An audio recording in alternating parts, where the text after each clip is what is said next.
कृष्णा हरे कृष्णा कृष्णा कृष्णा हरे हरे हरे रामा हरे रामा राम राम हरे हरे।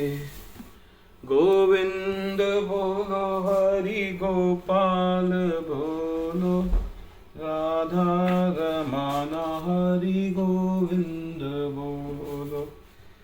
श्रीमद् भागवतम के तीसरे स्कंद का पेज 54 आज हम पढ़ने जा रहे हैं। और तब भगवान ने प्रचंड क्रोध प्रकट करते हुए उत्तर दिया, तुमने सही कहा है कि हम वन्य पशु हैं जो तुम जैसे कुत्तों की खोज में रहते हैं। जो व्यक्ति मृत्यु पाश से भयभीत नहीं होता वह ही तुम्हारे जैसे अभद्र भाषा में बातें करता है। अब तुम्हारी मृत्यु निश्चित है। अब मूर्खता भरी बातें बंद करो और मेरे साथ युद्ध करो। कोई कितना भी अहंकारी क्यों न हो, यदि वे अपने वचन को पूरा नहीं कर सकता तो उसे वीरों की सभा में बैठने का कोई अधिकार नहीं होता। इस प्रकार चुनौती दिए जाने पर हिरण्याक्ष क्रोध में तमतमाने लगा और उसका विशाल शरीर कांपने लगा। अपमानित होने के कारण वह सांप की तरह फुफकार रहा था।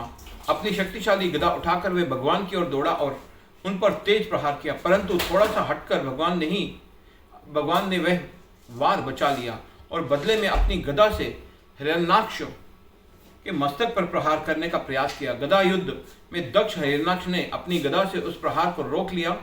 इस प्रकार उस उग्र युद्ध आरंभ हो गया। दोनों प्रतिद्वंदी अपनी कठोर गदाओं से एक दूसरे पर प्रबल प्रहार करने लगे। एक दूसरे के घावों से बहते रक्त को गंध ने उनके क्रोध को और अधिक उत्तेजित कर दिया।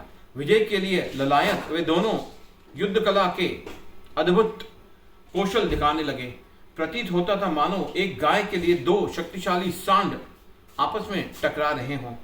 यह युद्ध हो रहा था पृथ्वी के लिए और ब्रह्मा जी आकाश से अन्य देवताओं एवं ऋषियों के साथ मिलकर इस प्रचंड युद्ध का दृश्य देखने लगे। चिंता भरे शब्दों में उन्होंने भगवान वराह को संबोधित करते हुए कहा, हे भगवान, हिरण्याक्ष ने देवताओं का दमन किया है और ब्राह्मणों, गायों तथा अन्य निरीह प्राणियों का अकारण पीड़ा दी है। सर्प जैसे द्वेषी इस असुर के साथ अब और अधिक खेल न खेलें। यह माया विद्या में अति प्रवीण है और अत्यंत दुष्ट एवं घमंडी है।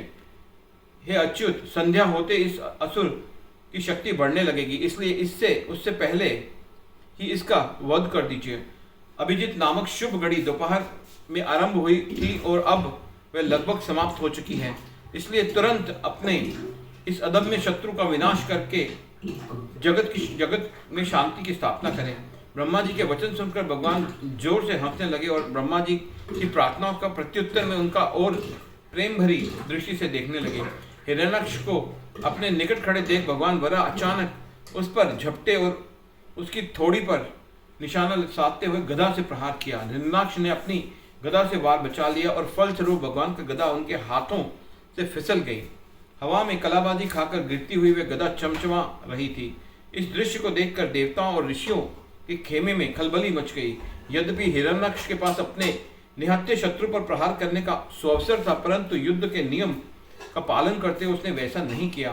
उसने भगवान के क्रोध में घी का काम किया। उन्होंने तुरंत अपने सुदर्शन चक्र का आह्वान किया। शत्रु सामने खड़ा था और भगवान के हाथों में उस देदीप्यमान चक्र को देखकर देवगण और ऋषि एक स्वर में पुकारने लगे, आपकी जय हो, तुरंत इसका वध कर दो, इसके साथ अब और मत खेलो। अपने सम्मुख सुदर्शन चक्र लेकर खड़े भगवान को देखकर हिरण्याक्ष क्रोधवश अपने होठों को काटने लगा और चोट खाए सब के समान फुफकारने लगा। तब भयानक नथनों वाला वह असुर अपनी गदा को घुमाता हुआ हवा में उछला और भगवान पर आक्रमण करते हुए चिल्लाया, अब तुम्हारी मृत्यु हो गई। हरे कृष्णा कृष्णा कृष्णा कृष्णा।